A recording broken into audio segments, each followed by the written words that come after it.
Сәлеметсің бе озат оқушым? Бүгін бізде 76-шы сабақ кері есептер. Есептер шығарып, кері есептерді үйренетін боламыз. Бірінші тапсырма. Тапсырманы орында. Шабадандар мен қапшықтарды сана дейді. Мұнда суретте жол қапшықтар мен шабадандар көрсетілген жолаушылардың. Шабаданға қарағанда жол қапшықтың нешеуі артық? Жол қапшыққа қарағанда шабаданның нешеуі кем? Соны табуымыз керек екен. Ол үшін есеп құрастырып, оны шығарып көрейік. Есепті былай жазуға болады. Жол қапшық саны 8 дана, шабадан 5 дана. Бірақ жол қапшық шабаданға қарағанда нешеуге артық?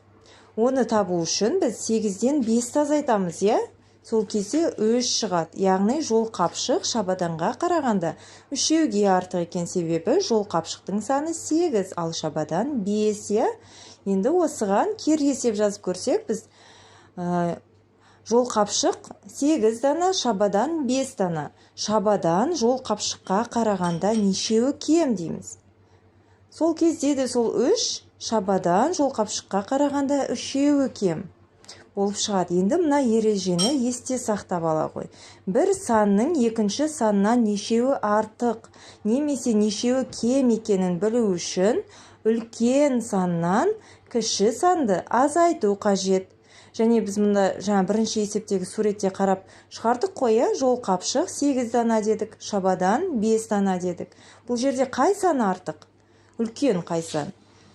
Жол қапшықтағы 8 деген сан 5-ке қарағанда үлкен екен, Яғни үлкеннен біз кішіні азайтамыз, Сонда 8-ден 5-ті азайтып біз 3 екенін тауып алдық.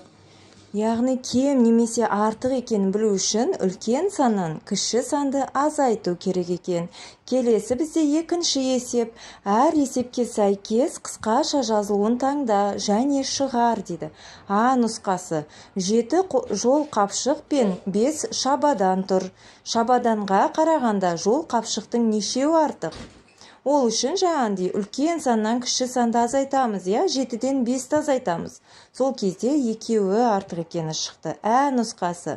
7 жол қапшық пен одан екеуі кем шабадан тұр. Неше шабадан тұр? Бұл жерде де үлкен саннан кіші санды азайтамыз. 7-ден 2-ні азайтамыз. Сол кезде 5 шықты. Яғни 5 шабадан тұр екен, Енді Б нұсқасы. 5 шабадан мен одан екеуі артық жол қапшық тұр. Неше жол қапшық тұр? Енді бұл жерде біз қосып алады екенбіз. 5-ке 2-ні қосамыз артық деген соң. Сонда 7 жол қапшық тұрғанын біліп алдық, Енді астындағы мұнда сұлбаларда қай нұсқаға қай сұлба келеді? Яғни бірінші сұлба Ә нұсқасындағы есепке келеді екен, Ал екінші сұлба болса Б нұсқасындағы есепке келеді. Яғни 5 шабадан мен одан екеуі артық жол қапшық тұр деген. Ал үшінші сұлба болса А нұсқасы, яғни бірінші нұсқадағы есепке шарты сәйкес келеді екен. Келесі бізде үшінші есеп. Үшінші есепте математика күнделікті өмірде әр отбасы жүгінің жалпы массасын есепте салыстыр дейді. Мұнда бірнеше сөмкелер және шабадандар көрсетілген, және 2 отбасы, суретте. Солардың жүк массасын есептеп көрейік. Бірінші отбасының жүгінің массасы 3-ке 2-ні қосамыз. 5, оған 5-ті қоссақ 10, оған 10-ды қоссақ 20, оған 10-ды қоссақ 30 екен, бірінші отбасының жүк массасының салмағы. Енді оның астындағы екінші отбасының жүк массасының салмағын есептеп көрейік. 5-ке 5-ті қосамыз, 10 болды, оған 20-ны қосамыз.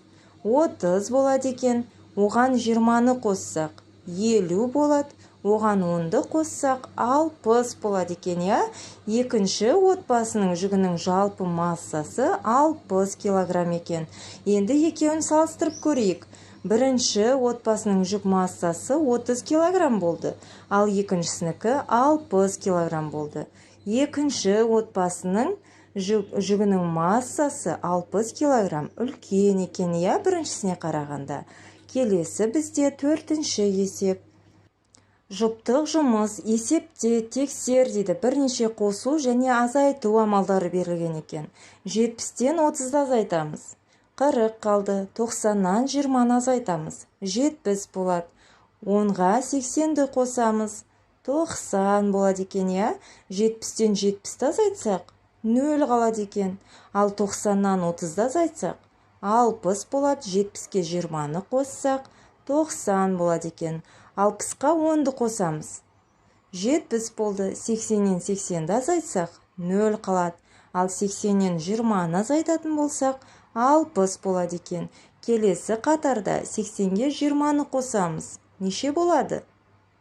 Бұл жерде 3 таңбалы сан шығады, я? Яғни 100 болады екен. 50-ге 50-ді қоссақ, мысалға 50 теңгеге 50 теңгені қоссаң, неше теңге болады? 100 теңге болады, я? 40-қа 40-ты қоссақ, 80 болады екен. Осы есептерді де өзің есептеп, ойланып, жазып ала ғой. Біздің бүгінгі сабағымыз озат оқушым осымен аяқталды. Каналға тіркеліп, лайк басуды ұмытпа. Сұрақтарың болса, комментарий бөліміне жаза кете ғой. Бұйырса, мен саған міндетті түрде жауап беремін. Келесі сабаққа дейін сау бола ғой.